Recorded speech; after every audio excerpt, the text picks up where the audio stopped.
Next, let's talk about lust, which is one of the ones everybody sort of knows intersects with advertising because it's a well-known advertising proverb that sex sells, right? Everybody knows that. Doesn't matter what item you're putting out there, if attractive people are involved in the advertisements, it'll sell better. The trick with lust, obviously, it's tied to the biological drive of reproduction. Everybody wants to have sex because everybody has this innate desire to reproduce your genes, even though in modern times sex is largely divorced from reproduction specifically, where it's more like a pleasure activity, not necessarily tied to making offspring. The reason you want it in the first place as an animal is in order to reproduce offspring, right? The reason it feels good, it has evolved to feel good to have sex, is because like that's a trick to make you want to do it so that you can propagate your species. Like that's why it feels nice to do at all. Um,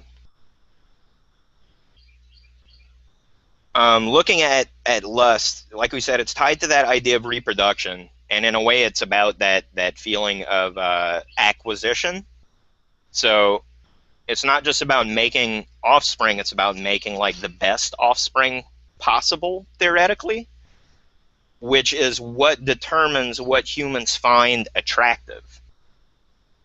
Now, in previous times, or you can even still see this in ancient cultures, the thing that was considered attractive in a mate had entirely to do with the quality and viability of the offspring.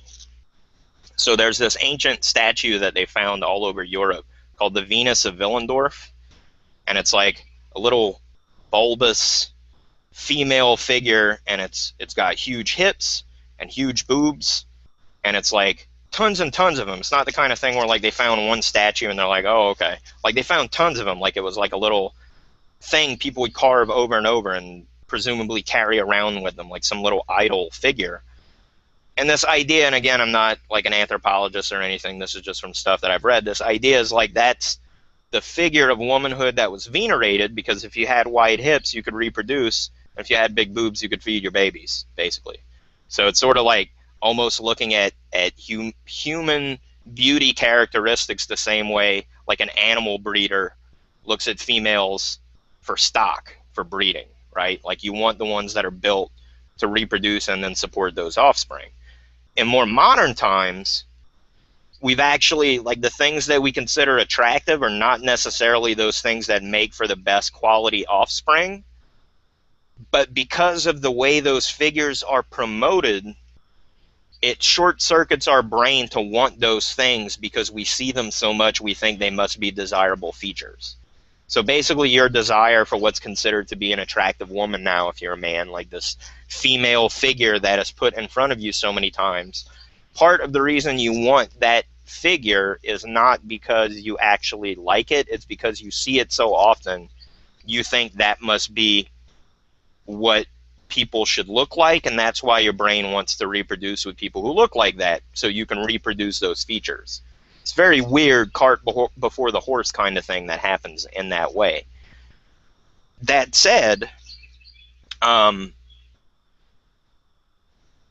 this idea of using lust to sell almost anything a lot of times becomes attached to status, right? So at least in Western culture, it's the men who chase the women, and I'm guessing it's because women are more abundant than men. So like the competition is on the male side.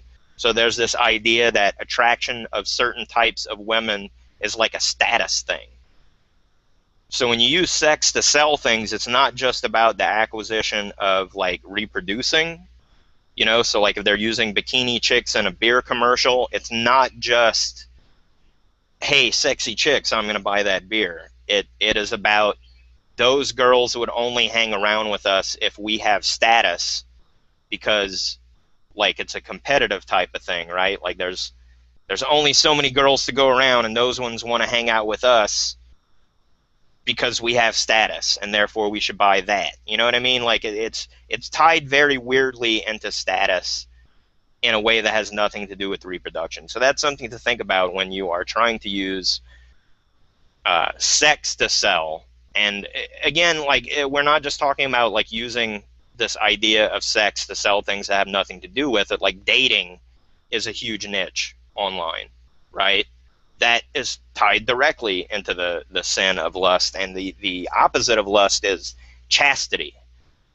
How many people have seen ads for dating sites that are like Christian singles, that are like promoting the opposite of lust? There's like Adult Friend Finder for finding boning partners, and then there's like Find a Life Mate. They're going off of the same drive, the drive to find a mate, which the only reason you have that drive is for reproductive reasons. But even literally the most chaste of those type of dating sites, really, like, what's it there for? It's selling on a kind of lust, right? A desire to reproduce. Somebody actually, a Facebook friend posted a thing that they had seen an ad for like Christian Mingle or something, and the picture in the ad was a girl with her boobs out, and he thought that was like, I'm presuming he posted it because he thought it was like hypocritical of the message. So I posted that part from Psalms in the Bible about like how awesome boobs are. There's actually several parts in the Bible where there's like the Song of Solomon is mostly about boobs, basically. So it's not new, the fascination with boobs. It's been around a long time. Like, lots of sphinxes have boobs. Very ancient preoccupation of humankind. In other words, we've been using lust to sell things for a very long time. I think that's enough about lust, right? Moving on. What is another one?